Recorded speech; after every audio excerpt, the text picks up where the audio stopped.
Florida State has completed its first fall camp scrimmage, and it's time to talk about the Noles and the surprise players. Who are they?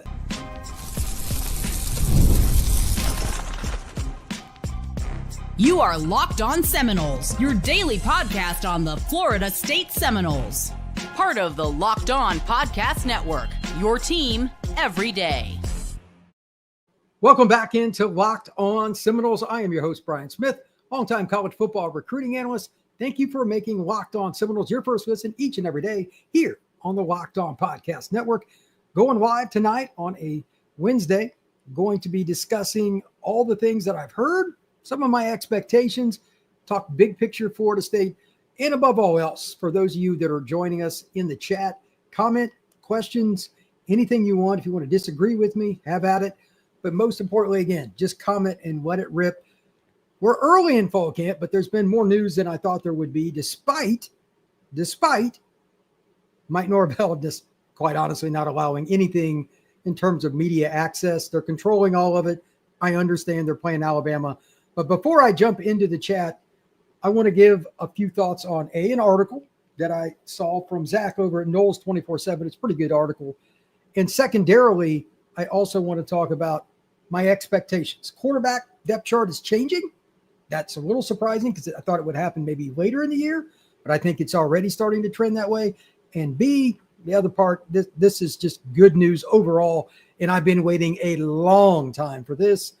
Florida State building its depth chart based on prep high school football recruiting.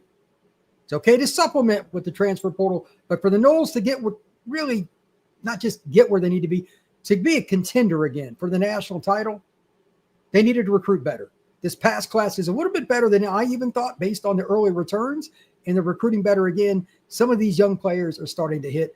I'm going to talk about that over and over again, but we're especially going to see it at the skill spots this year is, younger guys get a chance to play outside the numbers a little more where strength doesn't matter, but that's important. Freshmen and sophomores going to play a lot of reps this year for the Florida State Seminoles. That's okay. They're not winning the national title this year anyway. They're going to take some lumps, but you need younger players to really step up, to take that next momentum shift where the light goes on above the shoulders. It's not just the physical gifts. They understand schemes. They become leaders. I think Florida State's in that. So let's start off with Kevin Sperry.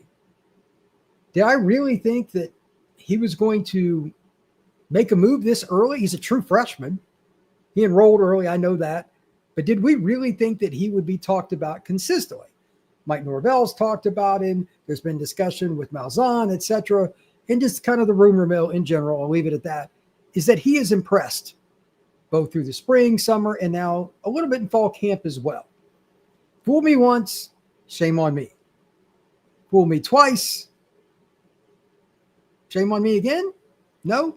Well, really what it is shame on me every time because, to be honest, I just didn't believe it. It's supposed to be fool me once, shame on you, fool me twice, shame on me, but it's really to shame on me all across the board. I didn't buy it, and that's my fault. I'm not a guy that buys quarterbacks being freshmen and playing.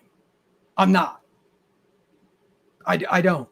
And even in Malzahn's system, and it's a little easier because quarterback runs more, you still got to make post-snap reads. The one advantage with Sperry, he's a guy that's been able to play a little bit, not just at Florida State. I'm talking before he got there. At Geyer High School in Denton, Texas, just north of Dallas, that probably helped him a lot before getting to Florida State. With Thomas Castellanos being a running quarterback like Sperry, he's probably going to get hurt at some point this season. And I'm not saying Sperry's going to be ready for it. Matter of fact, I don't think he will be. But I'm just going to pose this question now for anybody that wants to comment in the chat, for anybody that wants to make fun of me or whatever they want to do. Would you rather take your lumps this year? Again, they're not winning the national title this year. Let's be realistic. But they're going to be better than a lot of people think. Would you rather take your lumps if Castellanos was out for a significant amount of time, sprained ankle, whatever, and play a younger guy? Or would you rather go with a veteran who could hold down the fort, probably isn't really going to advance the program? I'm not super high on the depth chart at Florida State at quarterback because you got to have fits. And again, nothing against anybody, but they're bringing a transfer that I know very little about. That's a guy that didn't play at the P4 level. And then you got Sperry. Brock Glenn, I don't think is a great fit. He's a redshirt sophomore for Malzahn. He can play in it, but he's not a burner. He's not shifty.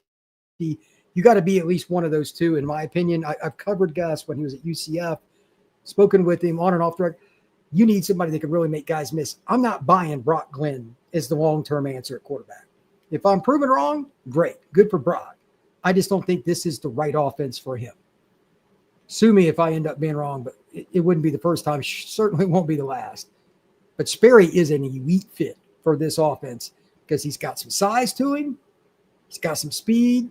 Definitely has power. And he's got some wiggle. He's not Thomas, but he can make guys miss on RPO, option, just scrambling, and he will avoid the rush to extend plays. All those things fit Gus Malzahn's offense. So the rumblings, again, from spring, summer, and now early fall camp is that Kevin Sperry's making a move. I'm not trying to say that it's going to work out well for him to play this year, but if he played reps because Thomas Castellanos got beat up a little bit and couldn't make it onto the field for even one drive, it wouldn't kill me to see it. I'd honestly be very interested in it.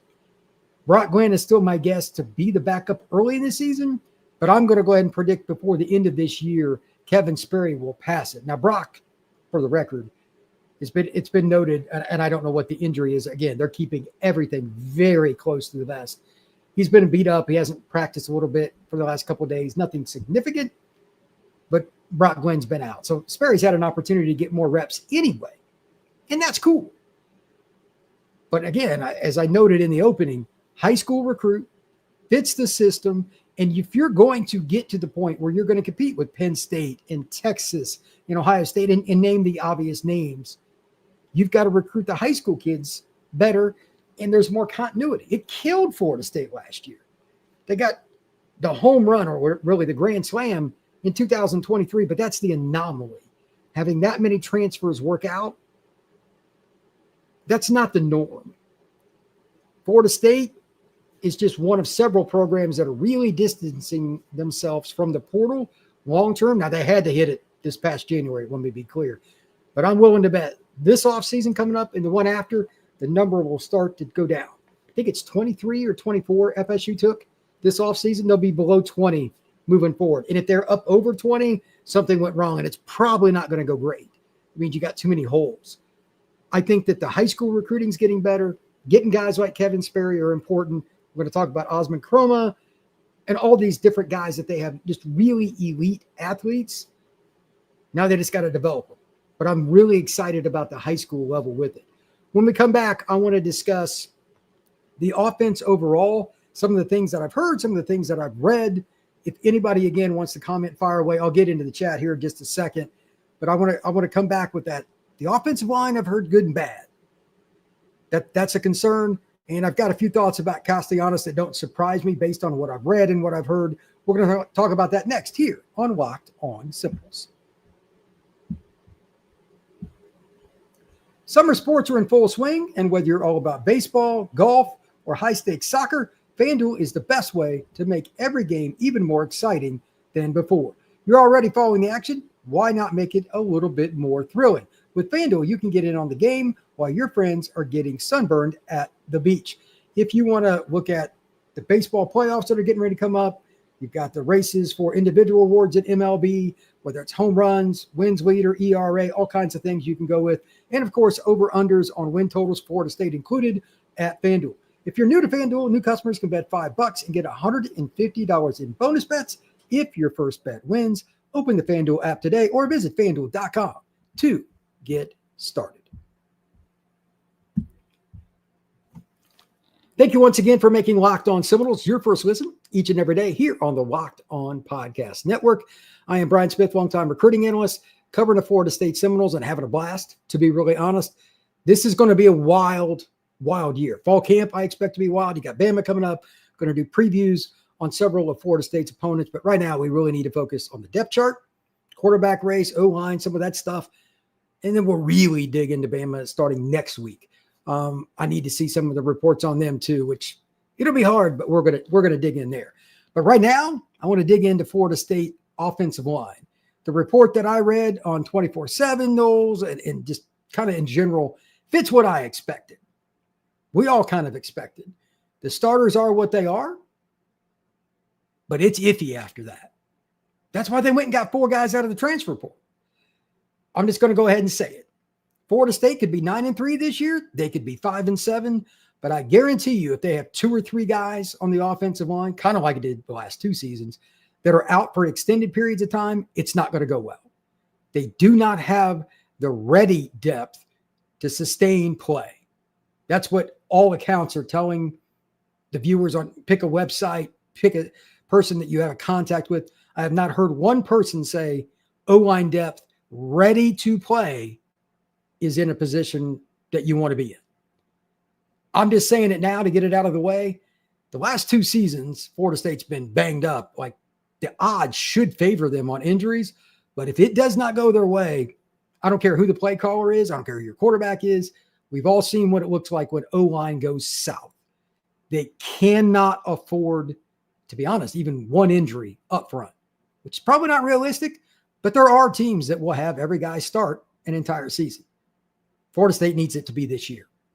They've got several guys that are probably a year away, like an Andre Otto. You got big guys like Luke Simmons. We'll see. Mario Nash, I've heard good things about, but they're probably a year away. Any of these kind of guys play right now in meaningful games at Clemson, Miami, teams that got NFL D-line. Like, do you want TJ Parker lining up in front of Mario Nash?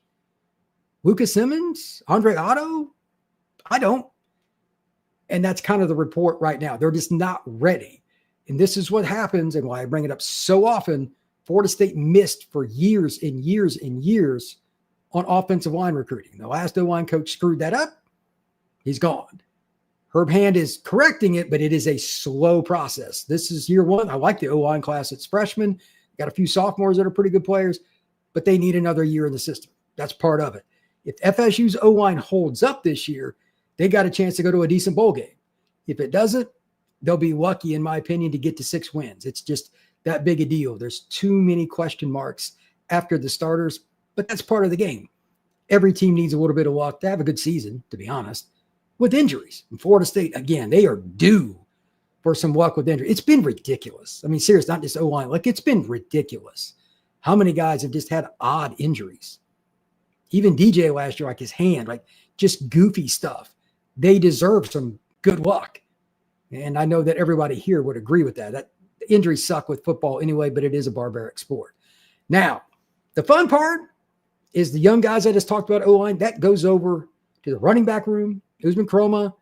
You've got Elijah Moore, Wayne McCoy, BJ Gibson. That's a guy that Norvell talked about after the practice, or the scrimmage. He did a presser. They had a bunch of guys that were younger players, again, recruited out of the high school ranks, starting to push. Now, Deuce is a transfer and Squirrel's a transfer. But after this year, unless it's just a really elite kid that wants to go to Florida State, and, you take those, they don't need to use the portal for wide receiver after this year. Based on all the reports, unless Norvell and everybody else are just bold-faced lying, and I don't think you would do that. Not in the situation you're coming off last year. You're going to be pretty conservative with your comments. That is a great sign. Got guys like Jalen Lucas that can catch the ball out of the backfield. You got Kroma. Cam Davis is starting to play better. There's been some notes about him. This is a great sign. Freshmen and sophomores at the skill spots. And for the love of mankind, it's Florida State.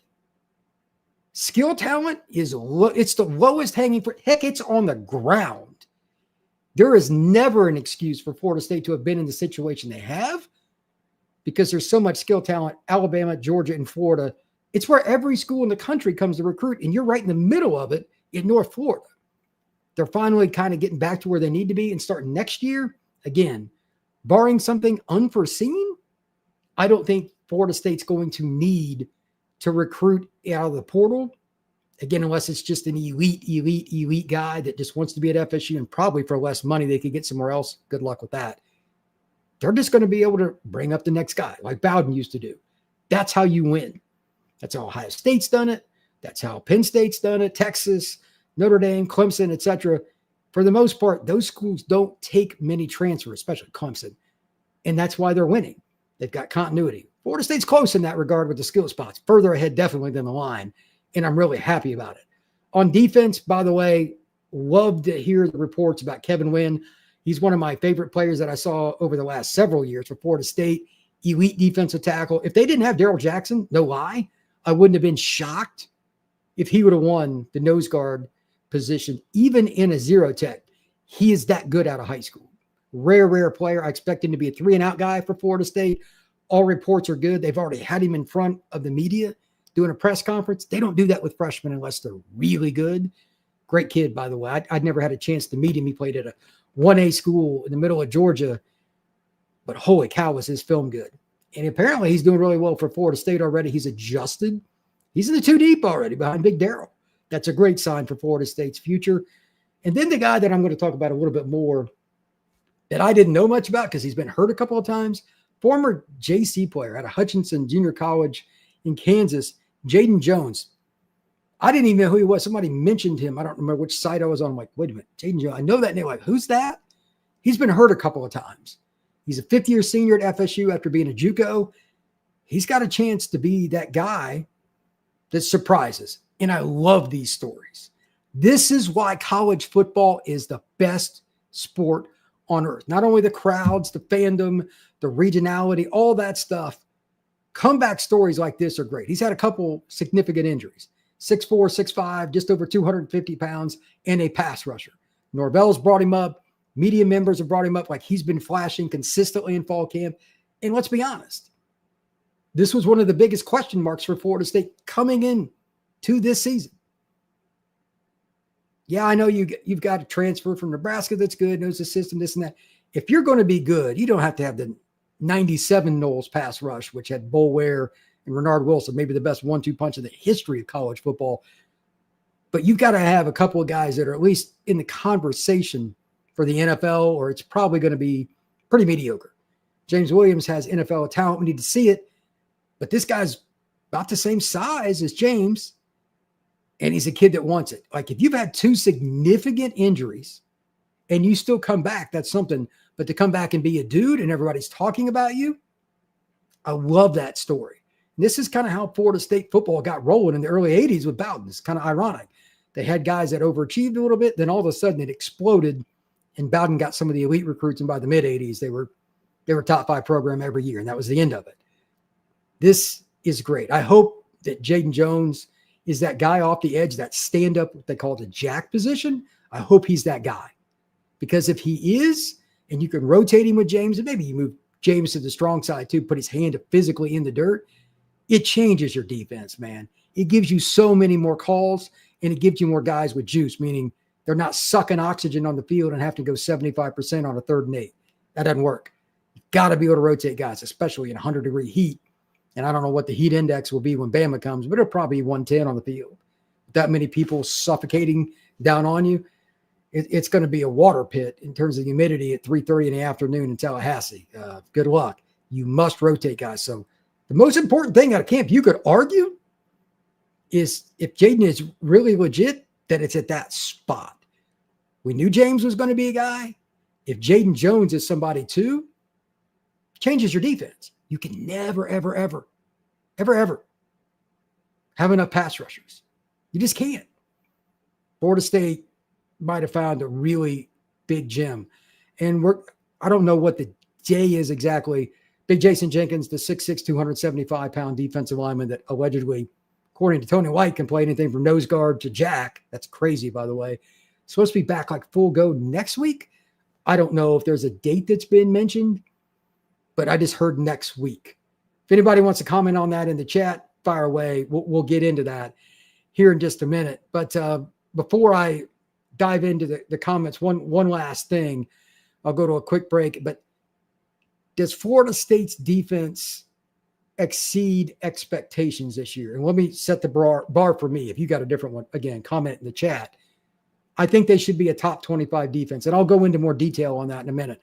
Way more confident for me on the defense for 2 reasons that I'll talk about after the break. But they've got more talent. Tony White is really, really good. They hit a home run with the defense coordinator hire. I'm obviously not a Norvell guy. I think I've made that clear on this channel several times, but they hit a home run there. I don't know what they paid him. Probably wasn't enough. That guy's really good, and they've got the talent to get it done. We'll talk about that next here on Locked On Seminoles.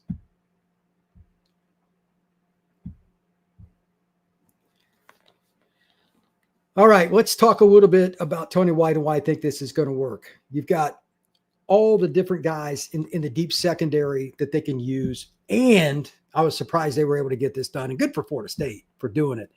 I'm not a big transfer portal guy, but when you use it, you got to use it smart. Jeremiah Wilson wanted to be at Florida State. He made it to Florida State. He loves the room. He's a leader.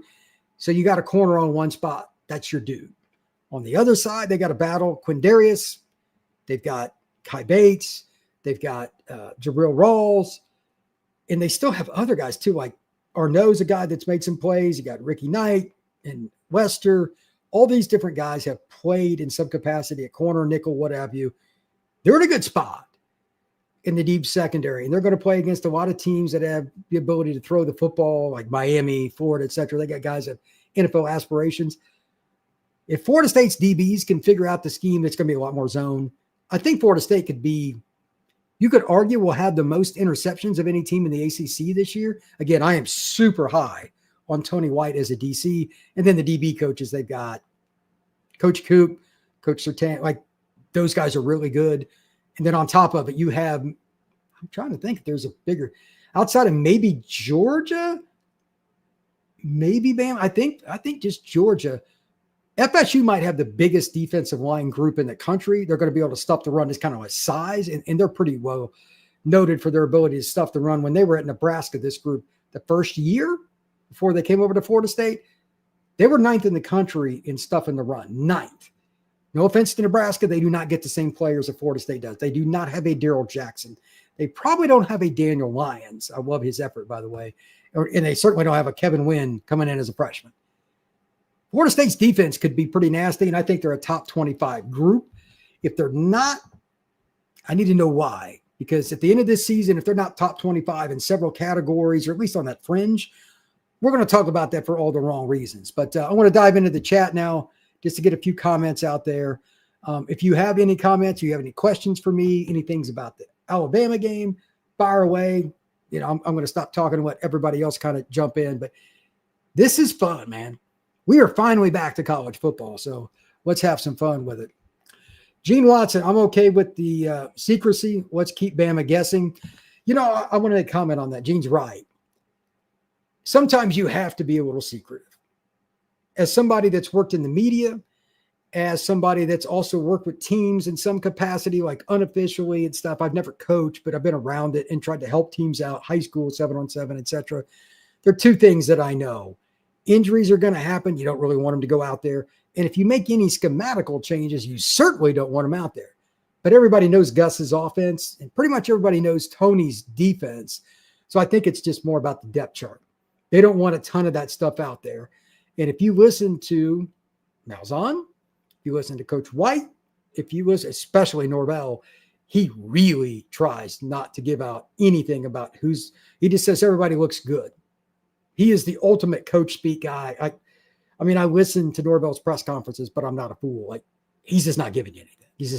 It is flat out practice. There's no doubt in my mind, but it is what it is. If they were playing a really poor opponent in game one, do you really think that he would be this guarded? I don't. And I get it. So Gene Watson, you are correct. I understand the secrecy, but it doesn't make it any more fun as somebody trying to figure out what's going on, especially somebody that is in the media. Let's also keep in mind that we're only a week or so in. In another week, they might have some more information. They might release something else. It's possible. We'll see. It says they're not going to win the national title this year. MKHMWN. Yeah, I don't know what you want me to say. Like, Florida State is not a national title contender. Prove me wrong.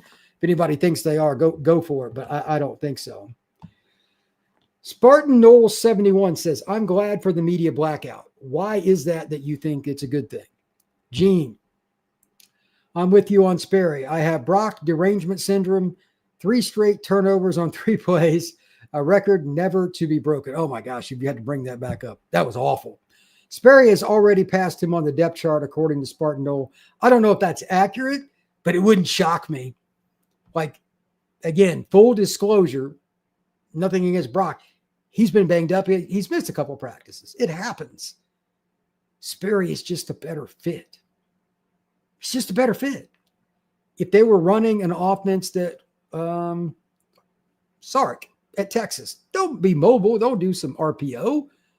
Don't do some bootleg. Don't do some waggle. But they're not asking their quarterback to go get 80 yards and a touchdown on the ground. That's basically what Gus needs. He needs a guy that's pushing 1,000 yards on the ground to maximize. There is no way in the world that is going to happen with the current backup quarterback. Although, again, he's banged up a little bit. We'll see what happens, but I'm not so sure that by the Miami game, would it be out of the question that Brock Glenn is no longer the backup? I don't know if that's the case, but at some point this year, I expect Kevin Sperry, whenever it may be, to be the backup quarterback. If I'm wrong, so be it. Part of that is also, how does he adjust to post-snap reads? And I'm not just talking about pure schematics. When to take risks, when not to, when to just to throw it away, when to run out of bounds. Those things are also part of the post-snap deal, and it's a long developmental process. And sometimes you got to go through it, and you got to eat it with your young quarterback, because very few first-year quarterbacks are even average. They're usually terrible. That's just part of the gig. Chris Hendricks, do you think Rodell can be running back 1? This is a great question. I'm going to talk a little bit about running back here in a little bit. He seems to fit the bill, but spending so much to get Chroma and Salcha gives me pause. What does the staff see? There's a couple of things on this, and thank you for the question, Mr. Chris Hendricks. It's a great one. Number one, Gus recruited Rodell. He was a greater Birmingham area recruit. That was a guy that was a big-time recruit, decides to go to Bama. No surprise. Local kid there. He's 50 minutes from Tuscaloosa growing up. That's a kid that's downhill, that's consistent, shows the ability to keep the football, like don't fumble. He'll do all the little stuff. And he played under Saban. You know, he's a disciplined guy. Saban wouldn't have played him. I believe that he will be early on the guy they will rely on, because as just a reminder, Florida State with Gus's offense, I just remember this from when I covered them, when I was covering UCF. They are going to run the ball between the tackles. It is very generic. We are going to beat you up. It's the spread version of the 1985 SEC downhill offense, or Florida State when they had like Sammy Smith, somebody like that. It's just the spread version of that. And then they want to hit it over the top and occasionally use the quarterback. The biggest difference is the quarterback mobility in today's game. Formations have changed, but the concept really hasn't. If you beat teams up in the middle of the field, safety comes down and you throw it over the top. It's just different formation on how you get there. I think Rodell will help you, because not only will he run the ball and not fumble, he'll be good in pass protection and he will catch the ball. He's an all-around back. He's the safest player, or as the phrase goes in today's world, highest floor. I don't think he's got the highest ceiling. I would say Sawchuk does for year one, because he's got a lot of experience and he's got speed. But I don't know much about him as a pass protector, nor do I know much about him as a guy that catches. I mean, I've seen his stats, but how comfortable is he in the new system and all that? I don't know. Rodell, you got to remember now, he played at Florida State last year. He's just comfortable being in Tallahassee now. He's been through a spring with Gus. Sawchuk is a guy that got a little later. I don't know. I think one of those two will start. At some point, Chroma will take over. He's super talented. He's not as beat up as these guys. I mean, running back, the tread comes off pretty quick. And they might use Cam Davis. They might use Sam Singleton. Like Keziah Holmes, don't forget about him. And in some capacity, they're going to use Jalen. They are loaded at running back. Can he be RB1 for the base? Yeah. But as I said recently here on Locked On Seminoles, I do not think any running back will run for 1,000 yards this year. So if you're an RB1 guy in the sense that he's our guy, 60, 70% of the carries go to this player, I don't think that'll be Rodell, and I don't think it'll be anybody. This is a really, really deep room. Even by Florida State standards, they got a lot of players that do different things. I mean, Cam could be that inside runner for you if you wanted him to be. He's got a lot of power. I mean, I got to know Cam, like when he was coming out, his freshman year going to his sophomore year is when I met Cam Davis. He, from the shoulders down, he looked like he was 22 years old when he was 15.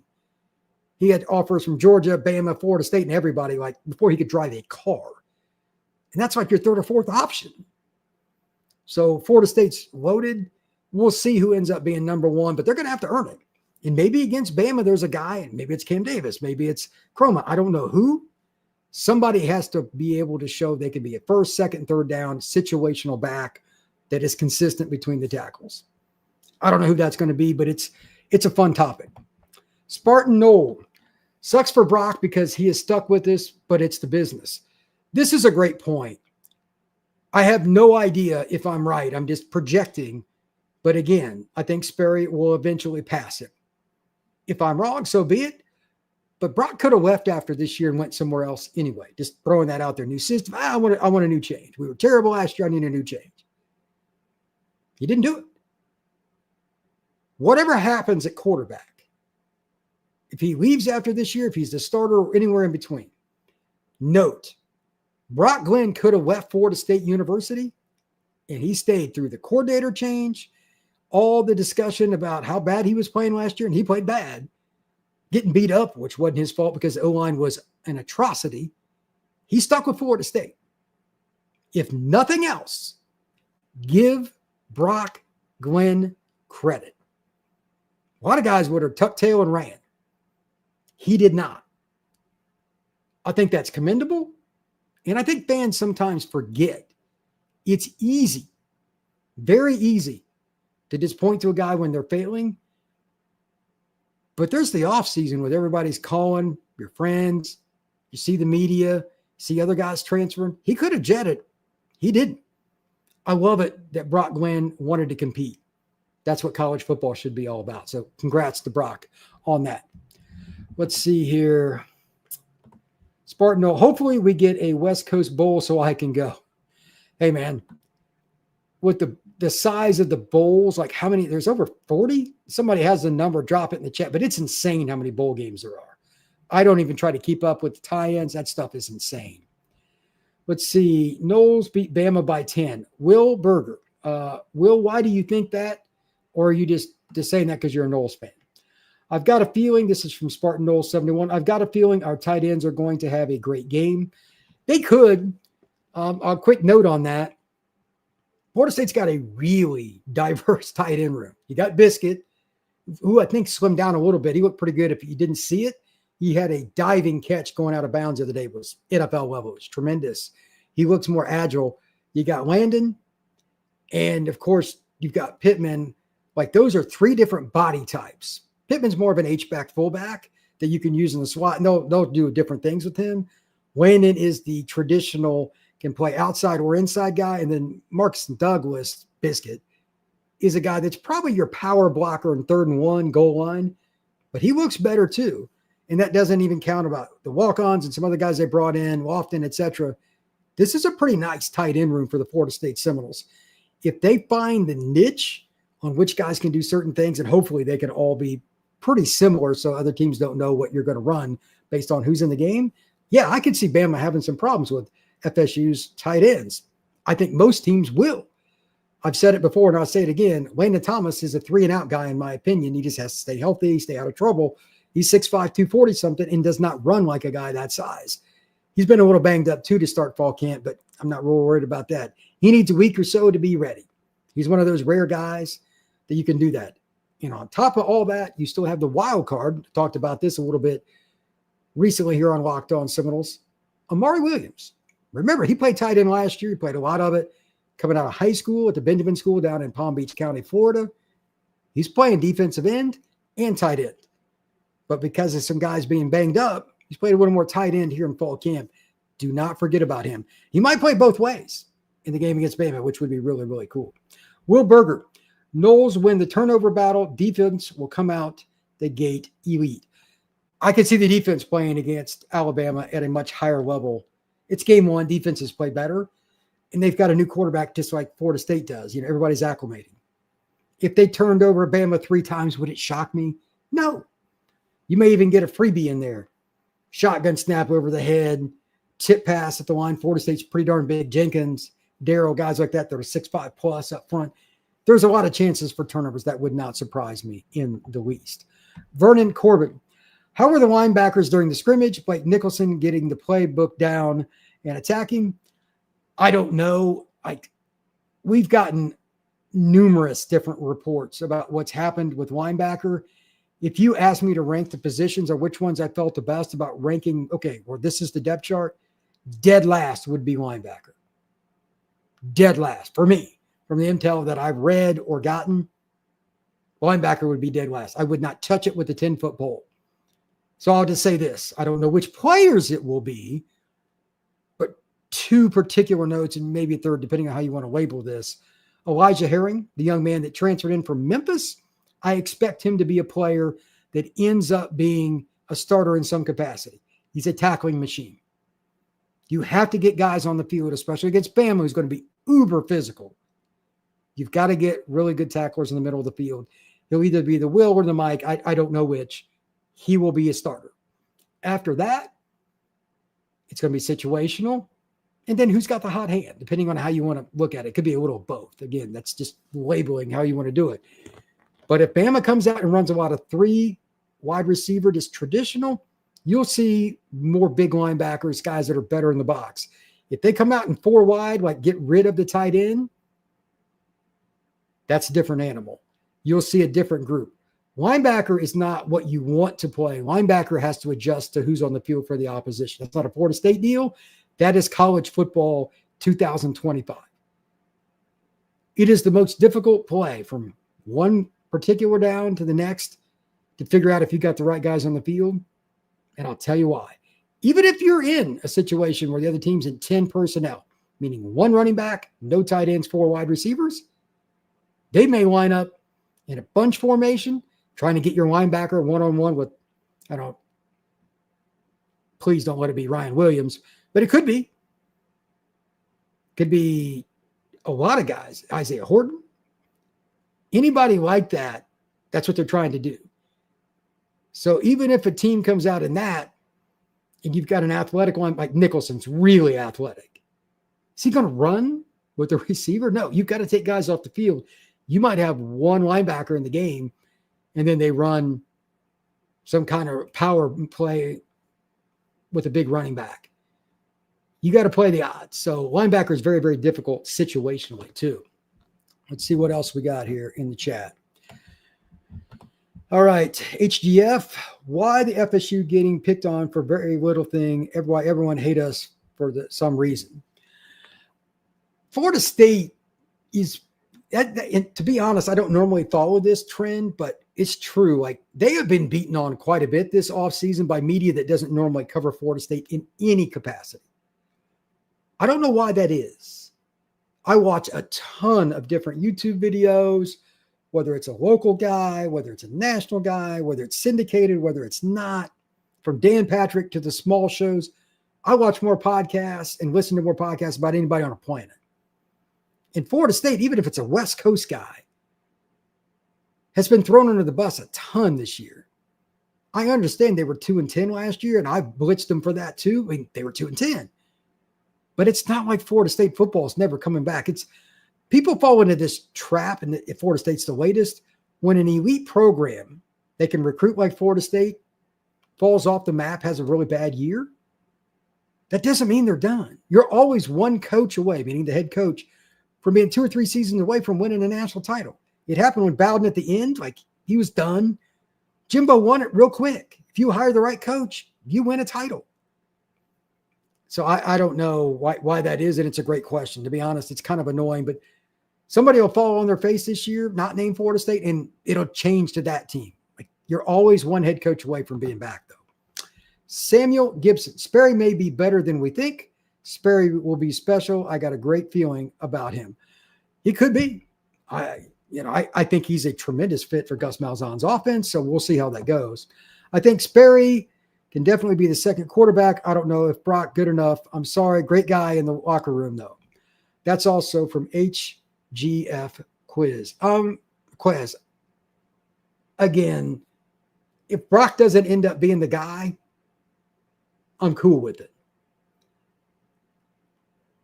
He's gone his own way to compete. That's all you can ask, and he stuck it out. I respect that. If he doesn't end up being the guy this year and he leaves, I'm cool with it. If he comes back, I'm cool with it. A lot of guys would have left. So I'm cool with that all the way around. Samuel Gibson, I'd like to get one of those hats. Oh, this is the Locked On hats that I've got a Locked On network hat on for those of you not watching on YouTube. HQ, do you think Cam Davis getting solid touches this season? HGF, define solid touches. I don't think so, because Rodell will probably be the starter game one because he's the safest guy that Gus knows. I don't think anybody will get more than about 50 to 70 carries outside of Chroma. Rodell, obviously, maybe Sawchuk, but everybody else could be below 50. There's just so many carries because you got to remember, well, Castellanos is a quarterback. I think he will lead Florida State in rushing. I do. Like, he's the one guy I think that will be over 800 because he'll have a game somewhere this year. He goes for like 220. For those of you who have not seen him live that go to Florida State games, I am telling you, you do not know how fast and athletic he is till you see him live. TV does not remotely put it in perspective. You must see Castellanos live. Even in high school, it was dumb how well he can stop and start. He can play tailback at Florida State right now, period. He will be their leading rusher, in my opinion. And a lot of it, about half his yardage will be on broken plays. Just freakazoid, I am better than you. I can make this happen, make two guys miss, and then outrun people. Zero coaching. God-given ability. That's just what he has. And he knows sometimes he's got to use it. So let's see what happens with this. HGF. For us, be good this year for our run game to have to be good so we can open up the passing game. That is true, and that's Gus's philosophy. Run first, pass second. And the defense has got to be consistent so the O-line will be healthy as well. Yeah, I'm going to come back, just mention this for those of you that joined later. The O-line depth, from what I have heard, is not good, meaning it's not a talent issue. Are they ready now? And the answer is a big no. Florida State is on that teeter-totter spot from game one on. That is danger zone. In other words, if your five guys stay healthy, you're cool. But if even one guy goes out, it could be a major problem.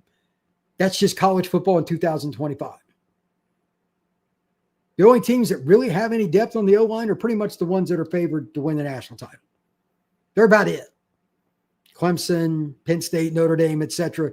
Those teams have recruited O-line at elite level. Obviously, Florida State hasn't. They've got more room for error. Florida State cannot afford any. The run game, though, they have plenty of running backs, and you've got Castellanos as a quarterback who's dynamic as it gets. They still should be able to run the ball well. I am more worried about pass pro. Like, if you can't, it doesn't have to be third and 8 because you're going to get blitzed and everything else, but you've got to be able to drop back on 2nd and 5 if you just decide and be able to read and not worry that you're going to get smashed. When Castellanos or any other quarterback is in the pocket, knowing they're going to get their head knocked in because they can't pass pro, it's over. That's my concern, and that's why they just cannot afford any injuries right now. Hopefully, even the people inside Florida State's building, I'm sure they won't say it to the kids, but we would have heard by now in the media if they thought they had depth. We have not. So I don't deem that as a good sign. They got several guys that I like that are young, but they're at least a year away. It just is what it is. Who is the returning punts? You know what? That's a great question. This is from DC Dread. I have not heard. I just want to throw out a couple of things. There's two ways coaches usually go about this. The guy that's scared to death of turnovers, so he just puts the sure-handed guy back there, or the one that wants to be explosive and he puts back somebody that's so damn electric. If you punt the ball to him, that's fine. But if you kick a line drive, it's uh-oh.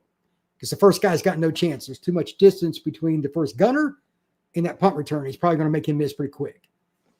I don't know, but Lane McCoy would be a guy that I'm sure would get a look. BJ Gibson. Jalen Lucas would be intriguing. A few of the DBs like Quindarius or somebody like Kai Bates, Conrad Hussey, any of those guys could do it.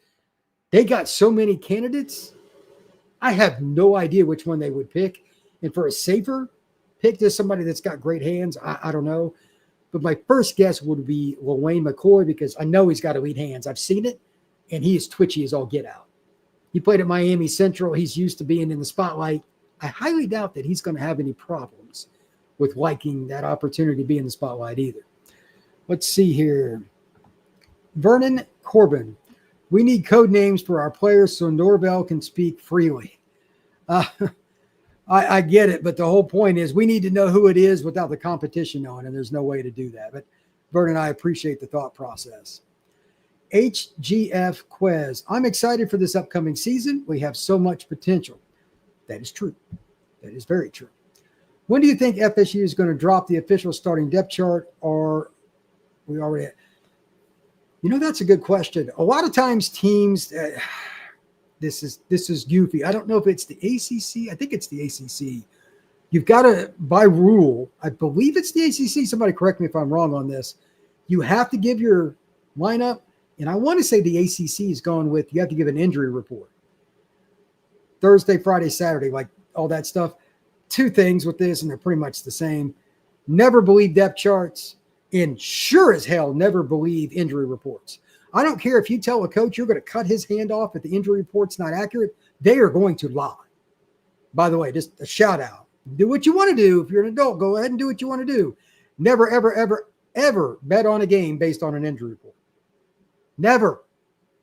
They lie every single time. Never. All right. DC Dread. Get the likes up, peeps. Go Knowles. Thank you very much, my friend. I truly do appreciate that. Please like and subscribe here on Locked On Seminoles. This is a lot of fun for me. And by the way, I'm just happy to be back in the middle of fall camp. It's a blast to be talking about Florida State football and all the things going on around college football. Samuel Gibson says, I know that Gus gushes over Sperry. His eyes get really big when Sperry's talked about or mentioned in any kind of media format where he's answering questions. That is true. And you could read body language. They're human too, man. Gus is a really nice guy. He's really down to earth. Like private conversations with him, or like whoever your best friend is, if you're just sitting down for dinner and having a conversation, that's what Gus is like. But yet when he's excited about something, he doesn't hide it. Gus Malzahn wears his emotions on his sleeve. He likes Sperry. Hell, I like him, and I'm not even at practice. He's built. He's played at a great high school program. He's mobile. He's powerful. He's got an arm. He just has to refine the passing technique and learning scheme, just like anybody else. In year 2, if he's the quarterback at Florida State, would I be disappointed? No. In my opinion, it's probably better to do that and kind of go through it next year. It's probably going to be up and down. But you don't win with inexperienced quarterbacks at a program that's rebuilding. You've got to go through it with him. I think he should be the quarterback next year if I was to guess based on all the intel I've gotten so far. Island Boy. Yo, what's good, Locked On? Well, basically, just trying to get ready for college football, man. We're August 30th, so we're 24 days out from the game. We're just 3.5 weeks, man. Garrett, PCL. Is the writing on the wall for Glenn? I don't think the writing's on the wall. I think he's eventually going to get passed. Writing on the wall to me means like next game you're passed. That's just my definition. He doesn't fit the offense as well as Kevin Sperry. If he holds him off, prove me wrong, go right ahead. I need to actually see that. We'll see. Let's see. According to Island Boy, Glenn is not that mobile. He can run in a line, and he can fake guys. He's got some twitch to him, but he's just not like back and forth. His lateral mobility is not elite. That's just reality. Not many people can say that it is. So that's okay too, though, because every now and then you're going to have a situation where you're going to have a quarterback that has to play in that. And you just got to go with the guy that is the hand that you were dealt. So Thomas Castellanos is first down machine. That is Keith B. If you're talking about his running ability, 100%. There's no doubt. I'm telling you, he is super, super athletic. Garrett, is Pittman the sleeping giant on this offense? Depends on what you mean by sleeping giant. I would say that the biggest thing that put in perspective about Pittman is he's a lot stronger than people might know. He's 225, 230, something like that. He could be a running back for you if you needed him to be. He's a powerful young man, and he can play in the slot and block. He can do all kinds of things. So it's not just sweeping giant in terms of getting the ball. It's blocking, situational, like 3rd down and 3. They used him at UCF. They'll use him at Florida State to be a key component of critical downs, 3rd and 4th down, running, blocking, getting the ball out in the flat to him, making sure he has a chance to make a guy miss. He'll be featured. So I think he is a bit of a weapon. Cool Breeze, do we have the size on the defensive line to hold up against Bama? If not, how well will our scheme help make up for it? They got the size, brother. That's Daniel Lyons is one of the smaller guys. He's 295, 300. He's one of the smaller guys. Daryl's over 330. You got Jason Jenkins, who can play the jack at 6'6", 275. That's a big jack, but is also athletic, long enough and strong enough to play on the inside, is a 4-eye, 2-eye. Like they can move him all around. So you got your hybrid guy.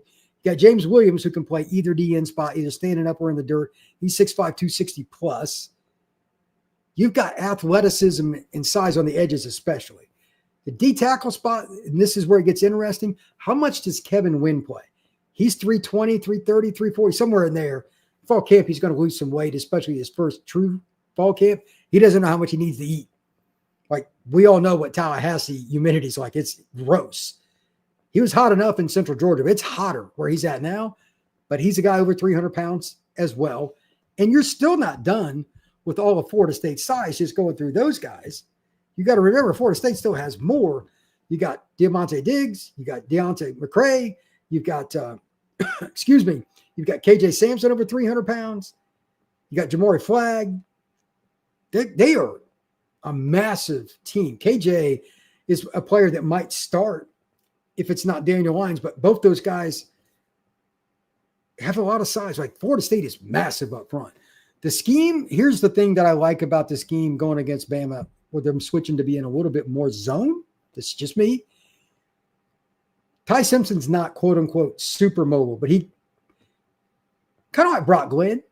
He will annoy the crap out of you on 3rd and 6. If you have the backside defensive end, just decide, you know what, I'm just going to rush wide. Come hell, come high water. I'm not going to stay in my rush lane. And you see the quarterback step up and then just slide out underneath him, and they run for 15 yards. Guy's slower than dirt. Ty Simpson's a smart player. He'll do that. But if you're in zone and the defenders in the secondary, and to a certain extent, the linebackers aren't in man coverage with their back to the line of scrimmage, you can attack. Zone defenses help you with running quarterbacks that way. And I expect Bama to do that to a certain degree against Castellanos because obviously he's very mobile. I think they'll be able to use that to their advantage. And I also think that they'll mitigate some of the big runs. They are loaded at running back. They lost a really good runner to Michigan. That didn't matter. Every position, Bama has a 4- and 5-star recruit lined up. It's no doubt. They have to mitigate drives by allowing the other team to screw up. I know that's not what fans want to hear, but Bama's talent is ridiculous. You have to be able to make them go 10, 12, 14 play drives to score. If they score a touchdown on 14 plays, you tip your cap. You tip your cap. That's hard to do at the NFL level with all the practicing and the meeting all day they get to do. You don't get to do that in college. Like you get 3-4 weeks in fall camp. They're doing that year round in the NFL. These guys are meeting even when they don't have to be together. These guys hang out all the time. That's not the way it is in college. With a new quarterback, make them go the distance. Don't allow Ryan Williams or anybody else, Bernard, Horton, and they've got other receivers too. Don't allow them to beat you over the top. If they nickel and dime you to death, again, it just is what it is. Make them be smart. I don't know if Bama can do it, but that's the best approach to give yourself a chance to win. Do you see the true freshman tight end Lofton jumping the depth chart over Thomas? No. Landon Thomas is a 3-and-out guy. Lofton's a player that will play, but he's not strong enough to block as an inline guy yet against a team like Bama. No way in hell. He's going to have to be a guy that plays out, and you can use him in that situation. Might even use him a little bit in the slot like a power guy, screens, etc., to block or catch. He's a really athletic guy. I like his film a lot, but he's nowhere near where Landon Thomas is from a strength standpoint. HGF Quez. What's your opinion on the true freshman Chauncey? Are you talking about Chauncey Kinnon? He's not a true freshman. He's the recruit, if that's who you're talking about. He's still in the class of 2026. He's playing his last year at Booker High School in Sarasota. I'm not sure. I think that's who you're talking about. From Trap Boy Fred, do you think our corners look good? Nobody's at the practices, so I have no idea. But by all accounts, they've got 3 guys that are kind of locked in. Kai Bates is the 4th. Quindarius is a guy that's been talked about a lot. Got Jeremiah Wilson, the transfer from Houston, and Jabril Rawls. My question isn't the talent. Florida State is loaded at corner with talent. Like, it's insane. It's insane. Do they pick up the scheme? There's no shortcut here. When you go to a zone heavier scheme, above the shoulders is the deal. It's high risk, high reward. Because if you don't pass off a receiver, tight end, running back, whatever it is, through your zone properly based on win, technique, and everybody being on the same page, it's like everybody's on a string, same balance, then you will get smoked. When you used to see those like viral moments when Saban would go ballistic on Alabama's sideline for years and years, one guy would get out of, like 10 guys on a defense do the right thing, but one guy's out of position, like deep secondary, it's a touchdown. So if they're going to play zone, keep everything in front of them, you still got to understand who's the deepest guy. From the moment I played football, I remember coaches telling me I played DB deeper than the deepest, meaning keep everybody in front of you. We'll live to play another down. And that's the same thing I hear today, and I'm over 50 now. I'm not 13 anymore. If they have the corner talent that I think they do, and by all accounts, media and all the reports say yes, it's just going to be about above the shoulders, absorbing the defense, and then what's the continuity? Passing guys off from the zone to the other. They got to get some picks to beat Bama. Got to get some turnovers. I don't know how that's going to go. I'm not sure Florida State's coaches know how that's going to go. HGF Quez. Even though we got so much hate now, everyone forgets that Florida State was one of those elite teams for decades. That is fact. Until now, I can't wait till we hit that level again. Amen to that. DJ Ferg, I think we shock the world and make the college football playoff. If that happens, this will be a fun podcast, I can assure you. HGF Quiz. Walk on, what do you think our record will be? I think we can get at least more than 5 wins. I think 7-5 is where I'm at until otherwise proven. Until I hear something that really makes me move one way or the other, I'm at 7-5. That's just where I'm at. Let's see. Nixon, Bama's not unbeatable. Garnet gold until I'm dead. That's all fine and dandy, but Bama is beatable, but they've got a lot of talent. HGF Quez, I think the season we are underdog. Others think we're going to be a 2-win team again. Yeah, that's not going to happen.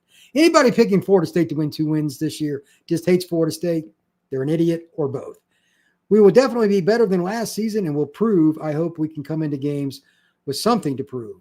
Yeah, motivation's a big part of this. Sam Gibson. I've been to many Florida State games. I've been with Ricks, Ponder, EJ Manuel, etc., and Trav. I've seen great Florida State teams. This is the standard. Florida State will be back. It takes time, 100%. That might be the post of the day. Sometimes it happens, man. Every program goes through some down periods. Okay, let's see. Sam Gibson. All those names mentioned above was all person at the stadium. Yeah, well, Florida State's quarterback room has been great for a long time, so that's not shocking. I think at this point, I'm just going to make a few comments here and wrap it up. But thank you to everybody that came in, man. This was a lot of fun. I wanted to kind of share what I'd heard, some of the things going on with Florida State football. I feel better now, to be honest, than when fall camp started. That is 100%. I feel better now than when fall camp started. The O-line, while I'm not surprised by the depth not being where it is, hearing that they're good run blocking, et cetera, is good. The skill spots at DB's gone up. Got a lot of competition at linebacker. Receivers way better than I thought it was going to be this fast. The young guys are showing up. And again, as I noted multiple times throughout the pod, they are recruiting high school kids that are now producing. They're freshmen and sophomores. You're going to have to go through this. There's going to be some ups and downs. But if you're going to get back to being a truly elite level program, you got to recruit the prep ranks, play them, keep them, develop them, pay them, and eventually you win with them as juniors, seniors, and fifth-year seniors. It's going to be a couple of years. This is the first step for Florida State to get back to being an elite program. Thank you once again for making Locked On Seminoles your first listen each and every day here on the Locked On Podcast Network. I truly appreciate you stopping in. Hit that like, subscribe, share this podcast, and comment down below on what you think Florida State's going to be this year or anything else you want. We will see you again soon here on Locked On Seminoles.